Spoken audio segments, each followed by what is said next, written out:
Assalamualaikum warahmatullahi wabarakatuh. Hello everyone, how are you today? Meet me again with Pak Irfan Jidni. And now I will talk about soal TPPU Bahasa Inggris yang telah kalian kerjakan pada tanggal 12 Januari 2021. Are you ready everyone? Yes, stay tuned. Ya, saya sudah mendapatkan soal TPPU, file soal TPPU yang pertama, tahap satu.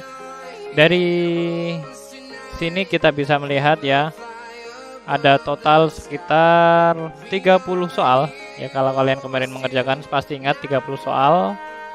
Dan kita akan mulai membahas mulai dari nomor 1. Let's start from number 1. Oke, di sini kalian bisa melihat anak-anak bahwasanya pertanyaannya adalah, jadi kita langsung fokus ke pertanyaan ya. Let's focus on the question. Kalimat pertama adalah how. Ya, how. Kalian harus tahu kata tanya yang satu ini merupakan pertanyaan yang artinya kalau how saja itu bagaimana. How is the atmosphere of the conversation? Bagaimana atmosfer atau suasana dari percakapan tersebut. Nah, berarti kita coba cek dahulu pilihan jawabannya, optionnya secara sekilas. Untuk apa? Untuk mempercepat dalam kita menjawab soal. Yang pertama, the speakers, semuanya ada the speakers. Lalu kita fokus saja ke kalimat, ke kata setelahnya. Di sini ada are in a hurry. Hurry merupakan buru-buru. The speakers feel surprised, merasa terkejut. The speakers are excited, merasa senang. The speakers feel upset, kecewa. Terburu-buru, terkejut, senang, kecewa. Nah, ini kita keep in mind, kita pegang-pegang dahulu, kita simpan dahulu sementara untuk menjawab pertanyaan how it is the atmosphere. Nah, sekarang kita coba lihat soal, maksud saya teks ini, teks dialog conversation ini. Hai Nusa, how have you been? Nah, di sini ada kata how have you been ya.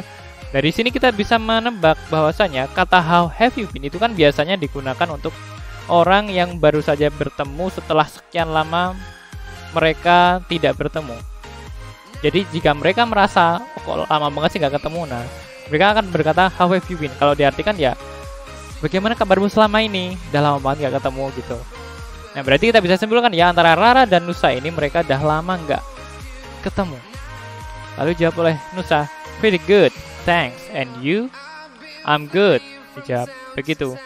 Nice to see you again. Senang bertemu denganmu lagi. I can't believe it. Aku nggak percaya ini. It's been a long time tuh kan.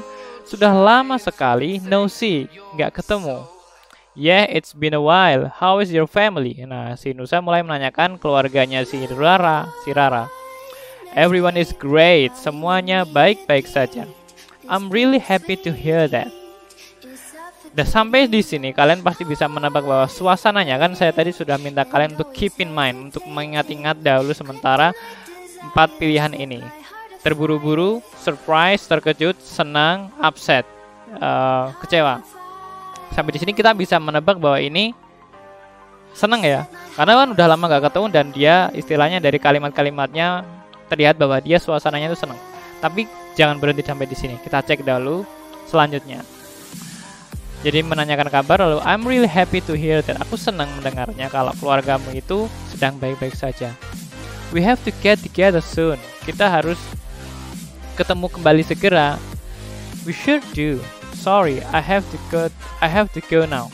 Aku harus, nah ini, I have to go now. Aku harus pergi sekarang. I have an appointment with my lecturer. Dia ada janjian dengan dosennya si Nusa ini. Please call or text me to get together. Bye Rara. Tolong telepon atau SMS aku. Nggak harus SMS ya, WhatsApp juga bisa. Yang penting text. Untuk apa namanya? Untuk bertemu kembali. Bye bye Rara. Nah, alright, I will do. Bye Nusa. Bye Nusa. Nah, dari sini awalnya mereka senang, lalu setelah itu ini buru-buru. Nah, berarti kita bisa simpulkan atmosfernya atau suasananya itu bagaimana. Mungkin kita bisa ke dua arah, kedua jawaban. Excited, senang, dan hurry, terburu-buru. Nah, berarti kira-kira yang mana? Apakah excited atau buru-buru? Nah, ini kita harus mendalami kata-kata ini. Di sini are excited to get to know each other. Mereka senang mengetahui satu sama lain. Sedangkan yang A, are in hurry, terburu-buru, are in a hurry, terburu-buru, to get together, terburu-buru untuk bertemu kembali, bertemu bersama, berkumpul lagi. Nah, di sini padahal mereka buru-burunya itu apa? Buru-burunya karena ini ada kata ini. I have an appointment with my lecturer. Dia karena punya janji dengan dosennya. Jadi terburu-burunya itu, bukan terburu-buru untuk berkumpul kembali. So the answer is C. Oke. Lanjut. Okay, now let's continue to the number 2. Ya, pertanyaannya adalah lagi-lagi kita langsung fokus on the question. What will they do on Sunday? Ya, apa yang akan mereka lakukan pada hari Minggu? Nah, anak-anak, di sini kita coba lihat kalimat, maksud saya the conversation atau percakapannya. Jadi kan kita keep in mind dulu ya, hari Sunday. Hi, how have you heard about the plan of our class camping? Kamu udah dengar belum tentang plan atau rencana camping kelas kita? Yes, I have. Ya, sudah. But I don't know when we will go camping. Aku tidak tahu kapan kita akan pergi kemah next Saturday and Sunday. Nah, di sini ada kata Sunday. Berarti hari Minggu ini mereka akan melakukan kemah yang dimulai dari hari Sabtu. Nah, kita lihat di sini. Oh, kemah nggak ada. Berarti kan kita bisa menyimpulkan ya, dari mulai Sabtu mereka kemah. Berarti minggunya masih kemah. Nah, berarti yang menjadi jawaban di sini adalah kegiatan kemahnya. Apa yang mereka lakukan? Nah, lalu kita lanjut. Great, we can spend our time. Kita bisa menghabiskan waktu kita for a positive activity, untuk aktivitas yang positif. By the way, ngomong-ngomong, what is it? What is its agenda? What is its agenda? Nah, apa agendanya? We will go to the campsite on Saturday afternoon. Kita akan pergi ke tempat kemah hari Sabtu siang. Oke, Sabtu siang mereka baru pergi ke bumi perkemahan. Campsite itu bumi perkemahan ya. We will set our tents near the river. Mereka akan mendirikan tenda dekat sungai. Lalu at night. Nah, ini sudah at night berarti kan masih Sabtu ya. At night, Sabtu malam, we will make a campfire, membuat api unggun. We will cook dinner. Mereka akan masak makan malam over the fire, di api tersebut, while playing music and singing songs. Jadi mereka akan memasak di api tersebut sambil memainkan musik dan bernyanyi. Sambil main musik dan nyanyi. It sounds good. Then, what are the following days activities? Apa aktivitas di hari berikutnya? Following days itu maksudnya next day. Jadi itu kata lain dari next day. Jadi maksudnya berarti hari apa? Kalau di sini Sabtu ya berarti following day activities itu Sunday, minggunya. Nah, disinilah kata kuncinya, jawabannya maksud saya. We will go hiking while sightseeing. Nah, berarti jawabannya adalah hiking while sightseeing. Kita lihat di sini. Ada make a campfire? No, ini kan hari Sabtu malam. Set their tents, Sabtu siang. Cook dinner, Sabtu malam. Go hiking. Ini ya. Jadi, so the answer is D. Number 3.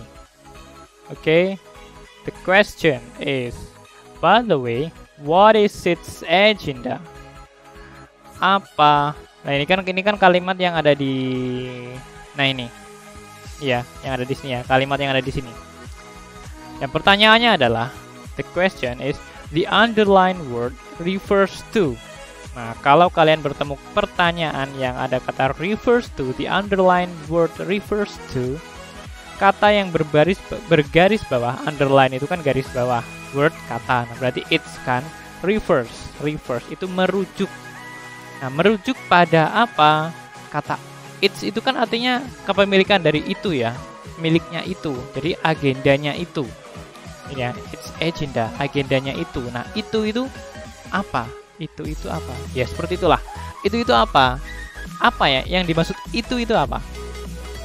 Nah, jadi kalau kalian bertemu dengan pertanyaan seperti ini, maka harus melihat di kalimat depannya. Kalian harus memahami kalimat depannya dahulu. Ya, di sini. Mulai dari sini maju terus gitu. Nah, kita lihat dulu tapi pilihannya. Yang A, a positive activity, kegiatan positif. Di sini ada nggak? Langsung ada ini, positive activity. Tapi tunggu dulu, kita cek yang lain. Class camping, kemah kelas. Ada nggak di sini? Nah, ini class camping. Ada ya. Lalu campfire. Di sini ada nggak di depannya? Oh, nggak ada. So, kita buang saja yang C. Yang di spare time ada di sini. Iya.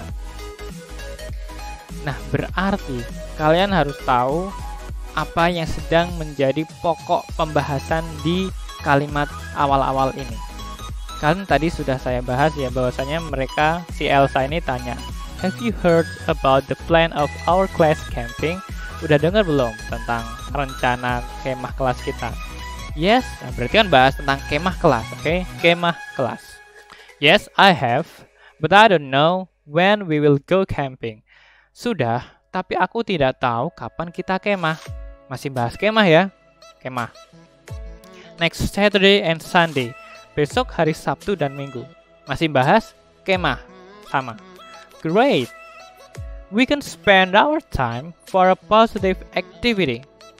Kita bisa menghabiskan waktu dengan kegiatan yang positif, aktivitas yang positif. Itu kira-kira masih bahas apa? Menghabiskan waktu dengan apa? Dengan kemah. For a positive activity. Positive activity-nya di mana? Jadi kemah. Berarti masih pokok bahasanya ya kemah. Lalu kalimat ini yang ditanyakan ini, by the way, ngomong-ngomong, what is its agenda? Berarti agenda. Agenda itu semacam apa saja kegiatannya, jadwalnya yang sudah direncanakan. Agenda itu seperti itu. Nah, berarti mana jawabannya? Apakah yang A? Tentu tidak. Positive activity, aktivitas positif. Mungkin kalian, wah ini yang paling deket ini nih. Berarti jawabannya A. Wah, itu menjebak. Itu jebakan ya. Karena kalau agenda dari positive activity itu kan istilahnya banyak sekali ya, dan belum tentu menjadi agenda. Contoh, kalian kemah, kegiatannya, agendanya di jadwal kemah adalah misalnya api unggun. Aktivitas positifnya apa? Banyak sekali, tidak hanya api unggun. Kalian bisa membantu membuat api unggunnya, lalu membersihkan, itu kan kegiatan positif. Jadi yang namanya agenda itu biasanya merupakan program dari suatu kegiatan. Jadi jawabannya apa? Yang class camping, agenda dari kemah kelas.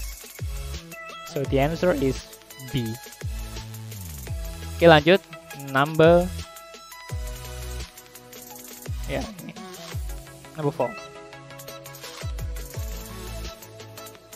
Number 4 ini ada sebuah lirik lagu. Jadi ini kalian diberikan lirik lagu lalu diminta untuk menjawab seperti ini kalimatnya. The question is, the song is possibly written by someone who ... Lagu ini kemungkinan ditulis oleh seseorang yang ... Nah, kalau kalian lihat di sini judulnya, dari judulnya saja, Never Ever Give Up. Tidak akan pernah give up atau menyerah. Jadi tidak akan pernah menyerah, selalu berusaha, selalu berjuang. Nah, kita lihat dulu pilihan jawabannya ya. Easily gives up in facing complicated problems in life. Mudah menyerah dalam menghadapi masalah yang complicated, komplikasi. Maksudnya yang sangat complicated itu ya sangat rumit ya, masalah yang rumit di hidupnya. Sangat mudah menyerah. Padahal judulnya tidak akan pernah menyerah. Sekilas kayaknya nggak nyambung. Maksud saya nggak sesuai. Tidak sesuai. Jadi sepertinya enggak, tapi tetap jangan langsung menyoret A karena kita belum membaca liriknya ya. Yang B, gets inspiration, mendapatkan inspirasi to always struggle, untuk selalu berjuang for his life, untuk hidupnya. Kayaknya masuk ya, kayaknya. Lanjut yang C, never knows, tidak pernah mengetahui how to raise up, bagaimana untuk raise up, bangkit, untuk kembali berjuang, kembali ya berdiri lagi. Intinya ketika setelah jatuh, mendapatkan musibah, mendapatkan kegagalan, nah raise up itu maksudnya adalah kembali lagi untuk berjuang lagi. Yang D, has no commitment, tidak memiliki komitmen di hidupnya. C dan D dan A ini kayaknya sih sejenis ya, tidak menjadi jawabannya tepat kayaknya, tapi lagi-lagi apa, cek dahulu secara sekilas liriknya. If I could, I would. Jika aku mau, aku akan. Aku akan put your picture, menaruh gambarmu di sebuah kamus. And they will see your face, dan mereka akan melihat wajahmu if ever they try to spell extraordinary. Jika mereka mencoba mengeja kata extraordinary. So incredible, so unforgettable, yeah. Jadi seperti tidak mungkin dan tidak bisa dilupakan, unforgettable, tidak bisa dilupakan. That's what you are, itulah kamu. Well, you got a smile, kamu memiliki senyum yang bisa light up, yang bisa menerangi seluruh kota New York, berarti kan maksudnya itu senyumnya sangat-sangat indah. When life comes at you hard, ketika hidupmu sedang berat, you make it look so easy. Kamu membuatnya terlihat mudah. No matter, tak peduli what you are facing, apa yang kamu temui, apa yang kamu hadapi. You are my inspiration, kamu adalah inspirasiku. That's what you are, itulah kamu. You are the fighter, kamu adalah pejuang, petarung. That doesn't know, yang tidak tahu how to back down, untuk back down, mungkin untuk mengalah mungkin ya. Terus terang saya juga jarang mendengar kata ini, back down, mungkin menyerah maksudnya. You, kamu, never ever give up, nggak pernah menyerah. You, kamu, hold on, no matter what, selalu bertahan bagaimanapun caranya. You show me the world, kamu menunjukkanku dunia. You face your face, wajahmu, wajah dari keberanian. You never, ya intinya berarti kan dari kalimat ini, dari lirik ini menunjukkan bahwa si penulis itu mendapatkan inspirasi dari seseorang yang you ini, orang lain yang dianggap you ini, kamu. Dia mendapatkan inspirasi bahwa dia tidak pernah menyerah, selalu berjuang, tidak pernah berhenti untuk berjuang, walaupun dia menghadapi kehidupan yang berat, dia tetap selalu berjuang. So the answer is so easy, it's B. Okay, lanjut. Nah ini masih sama ya, lirik lagi. What can we learn from the song? Nah kalau kalimatnya seperti what can we learn, berarti kita diminta untuk mengambil hikmah dari lagu ini, dari lirik lagu ini. What is it? Yang A, we should not surrender. Kita tidak boleh surrender, menyerah to life hardship, untuk hidup susah. Oh iya, tidak boleh menyerah untuk hidup susah. Berarti harus hidup susah. Sepertinya seperti itu ya. Tidak boleh menyerah untuk hidup susah. Coba kita lihat yang B dulu. Sharing life experience is good. Berbagi pengalaman hidup itu bagus. Money is everything in life. Uang adalah segalanya dalam hidup. Kayaknya jelas nggak masuk. Yang D, we must enjoy our life. Kita harus menikmati hidup kita. Ini juga enggak kayaknya. Jadi jawabannya kemungkinan yang B ya. Tapi tunggu dulu karena begini, di sini ada kata to. To itu tidak selamanya untuk. We should not surrender. Kita tidak boleh menyerah to life hardship. Kesulitan hidup. Kita nggak boleh menyerah terhadap kesulitan hidup. Kalau diartikan seperti itu. Kalau kita tidak boleh menyerah untuk kesulitan hidup, nah berarti kan for. Nah, seperti itu, menggunakan kata for. Sedangkan ini to. Jadi lebih tepatnya jawabannya adalah yang A. Kita nggak boleh menyerah terhadap kesulitan di hidup kita. Walaupun hidup kita susah, walaupun kita menemui segala rintangan dan hambatan, tetap harus berjuang, not surrender, tidak menyerah. Nah, mungkin yang B ini mungkin hampir tepat, tetapi di sini yang difokus, ditekankan adalah tidak menyerahnya, berjuangnya, bukan berbagi pengalaman hidupnya. Di sini malah tidak ada kata-kata pengalaman hidup. Memang dia membagikan pengalaman. Malah di sini sebenarnya malah penulis itu terinspirasi, ya. Penulis itu terinspirasi, bukan malah orang lain yang cerita ke penulis, tapi penulisnya yang terinspirasi. Gitu. Jadi the answer is A. Oke. Ya, itulah pembahasan soal TPPU Bahasa Inggris kali ini. Sampai jumpa di video selanjutnya. Thank you. Wassalamualaikum warahmatullahi wabarakatuh.